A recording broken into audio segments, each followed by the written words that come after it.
എൻ്റെ പേര് മനോജ് പണിക്കർ. ഞാനൊരു തിയേറ്റർ ആർട്ടിസ്റ്റാണ്. രാജേഷ് അമ്മേര എൻ്റെ ഒരു അയൽപക്കക്കാരനുപരി ഒട്ടേറെ സിനിമകൾക്കൊപ്പം അദ്ദേഹത്തിനോട് പ്രവർത്തിക്കാൻ പറ്റിയിട്ടുള്ള ആളാണ്. ഈ സിനിമയിൽ മെമ്പർ ബെന്നി എന്ന വേഷം ചെയ്യുന്നു. ഇതെങ്ങനെയാണ് ആദ്യം എത്ര സിനിമകൾ ചെയ്തിട്ടുണ്ട്? ഞാൻ ചെയ്തിട്ടുള്ള 18ഓളം സിനിമകൾ ഞാൻ ചെയ്തിട്ടുണ്ട്.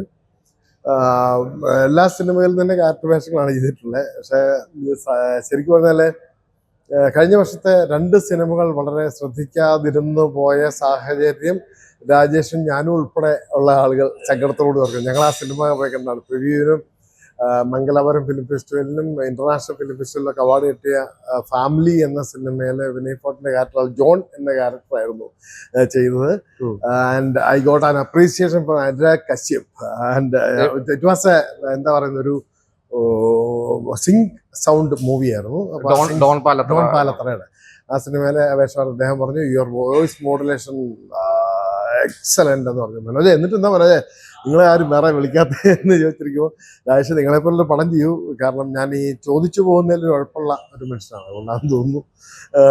അതുകൊണ്ടാണ് ചോദിച്ചു പോകുന്ന വിഷമം എന്ന് പറയുന്നതല്ല, പല കാര്യങ്ങളും അങ്ങനെ സാധിക്കാറില്ല. എവിടെ ചെന്നാലും ചിലപ്പോൾ വിളിക്കാം എന്ന് പറയുന്നത് പിന്നെ ആ എനിവേ നമ്മൾ കല്യാണ മരത്തിലേക്ക് വരാം. കല്യാണ മരം എന്ന് പറഞ്ഞ സിനിമയ്ക്കുണ്ടാകുന്ന ഏറ്റവും വലിയ സാധനം ഒരു നെസ്റ്റു ഫീലാണ് നമുക്ക് ആദ്യം ഉണ്ടാകുന്നത്.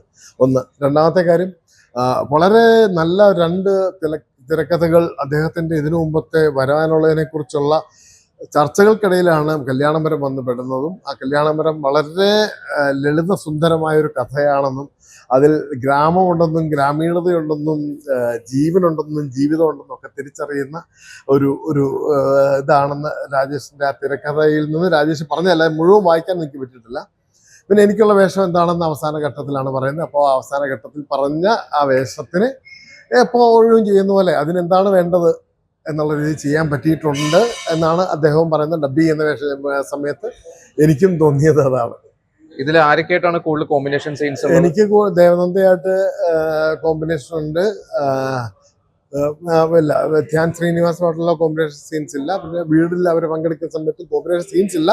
ബട്ട് ഞാൻ അവരുടെ ഒപ്പം ഒന്ന് വർക്ക് ചെയ്യുന്നുണ്ടെന്നുള്ളതല്ലാതെ അങ്ങനെ സംഭവമില്ല.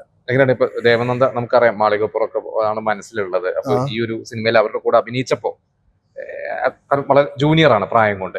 എങ്ങനെയാണ് അവരുടെ കാണുന്നത്, അവരുടെ അഭിനയം എങ്ങനെ കാണുന്നു? ദേവനന്ദയുടെ അഭിനയത്തിനെ നമ്മൾ വളരെ അതിശയത്തോട് തന്നെ കണ്ടത്. അല്ലെങ്കിൽ തന്നെ വളരെ ഭംഗിയായിട്ട് അല്ല, ഈ ഒരു ചെറുപ്രായത്തിൽ ഒരാളെ ഇത്രയധികം ഇംപ്രവൈസ് ചെയ്യാൻ വേണ്ടിയിട്ട് സാധിക്കുക എന്ന് പറഞ്ഞാൽ ഇംപ്രവൈസേഷൻ ആണ് ഒരു ആക്ടറുടെ ഏറ്റവും വലിയ സാധനം.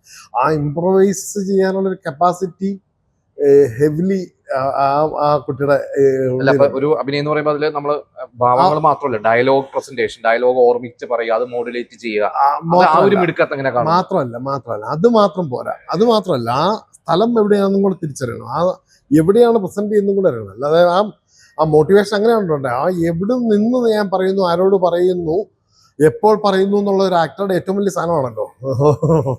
ആ നിൽക്കുന്ന സ്ഥലത്ത് ഞാൻ എന്താണ് പറയേണ്ടത് എന്നുള്ള സംഭവം ഉണ്ടാവണം. പിന്നെ സീനിയർ ആക്ടേഴ്സിന്റെ മുന്നിൽ നിന്ന് അഭിനയിക്കുമ്പോൾ ഉണ്ടാകുന്ന ആ ഒരു പേടിപ്പെടുത്തലുകളൊക്കെ മാറണം. അതൊക്കെ ഈ ചെറിയ പ്രായത്തിനെ മാറ്റിയെടുത്തിട്ട് ചെയ്യാൻ പറ്റുക എന്ന് പറയുന്നത് എന്നാ പറയാ, അതിനൊരു എക്സലന്റ് എന്നൊക്കെ അല്ലാതെ വേറെ മറുപടി പറയാനില്ല.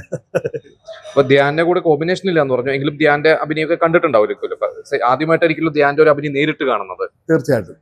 എങ്ങനെ കാണുന്നു ധ്യാന്റെ കാണുന്ന സമയത്ത് ഞാൻ ശരിക്കും പറഞ്ഞ ധ്യാൻ എന്ന് പറഞ്ഞ ആളൊരു എന്തൊരു ജാടയായി മനുഷ്യനാ ഞാൻ ആദ്യം വിചാരിച്ചത്. വെച്ചാൽ നമ്മള് ഈ ഇതില് ഇന്റർവ്യൂലൊക്കെ കാണുമ്പോൾ ചുമ്മാ ഫ്രീ ആയിട്ട് പറഞ്ഞ് ഇടാ വിട എന്നൊക്കെ പറഞ്ഞ് ഇളകി പറഞ്ഞ് ആകുന്ന ആള് ഒരു സെറ്റിലേക്ക് വരുമ്പോൾ പുള്ളിക്കാരൻ അവിടെ സിംപ്ലി സൈലന്റ് ആണ്. ആരോടും ഇത് കൊടുക്കുന്നില്ല. പുള്ളിയുടെ സ്പേസ് വേറെ ആർക്കും പുള്ളി വിട്ടുകൊടുക്കുന്നില്ല.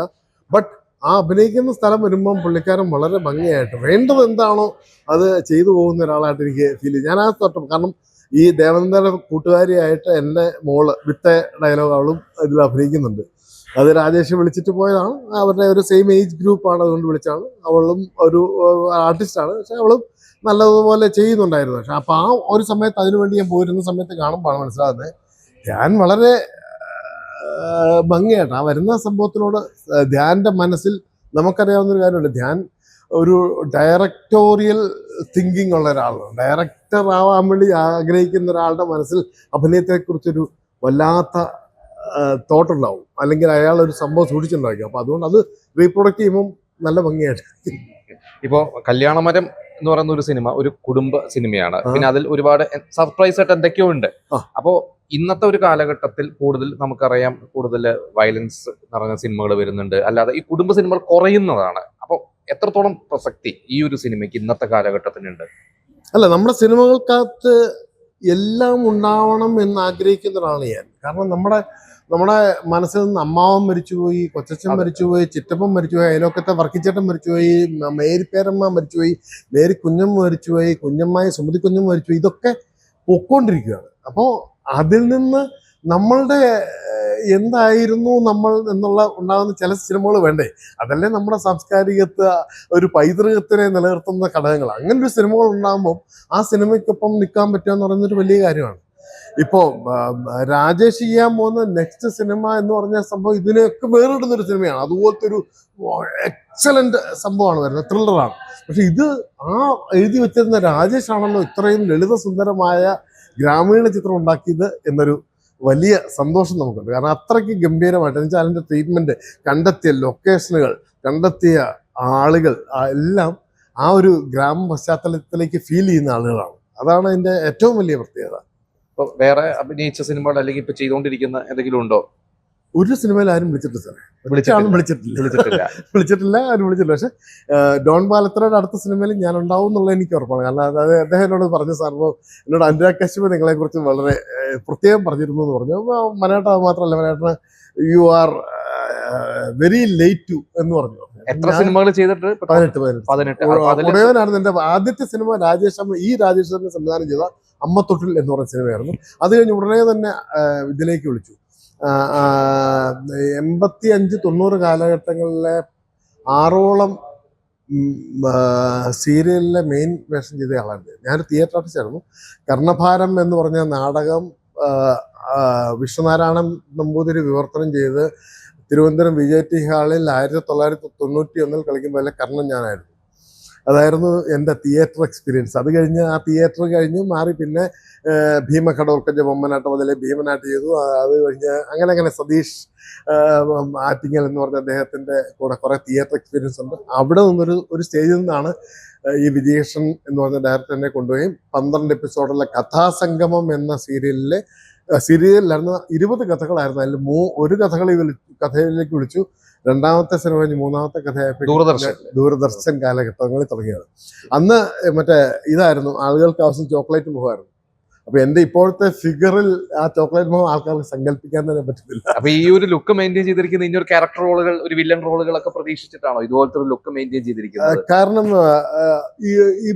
ഒന്നും ഈ പറയാമല്ലേ, 13 വയസ്സായ ഒരു പെൺകുട്ടിക്ക് അഭിനയിക്കാൻ വേണ്ടി വരുന്ന ആൾക്ക് 20 വയസ്സിന്റെ വേഷം കൊടുത്ത ആ കുട്ടിയുടെ ലൈഫ് തീരുവാണെന്ന് പറഞ്ഞ പോലെ ഞാനിതൊന്നും അല്ലാത്തൊരു പാകത്തിലാണ് ഇപ്പം നിൽക്കുന്നത്. 50 അല്ല 40 വേണേൽ ചെയ്യാനുള്ള ഫിറ്റ്നസ് എനിക്കാണ്. ഞാനിപ്പോൾ എവറിഡേ ജിമ്മിൽ പോകുന്നു, എക്സസൈസ് ചെയ്യുന്നു, ബോഡി മെയിൻറ്റെയിൻ ചെയ്യുന്നൊക്കെയാണ്. പക്ഷെ നമുക്ക് വേണ്ട ക്യാരക്ടർ കിട്ടണമെങ്കിൽ ഫിഗർ മെയിൻറ്റെയിൻ ചെയ്യേണ്ട ഒരു ആവശ്യമാണ്. അല്ലെങ്കിൽ ആൾക്കാരെ നമ്മളെ ഒരു സ്ഥലത്ത് പോകുമ്പോൾ, ഇങ്ങനെ ഒരു പബ്ലിക് വേദിയിലേക്ക് പോകുമ്പോൾ എന്നെ ഒന്ന് കാണണം, ഈ ഒരു ക്യാരക്ടർ ഇയാൾക്ക് കൊടുത്താൽ കുഴപ്പമില്ല ചെയ്യും എന്ന് ചോദിക്കുന്ന ഒരു ഫിഗറൊക്കെ കാണിക്കുകയാണല്ലോ. അല്ലാതെ അതിന് സിനിമകൾ അവസരം ഉണ്ടാക്കുമ്പോൾ നമ്മൾ ലുക്കിലെങ്കിലും ഉണ്ടാക്കണ്ടേ?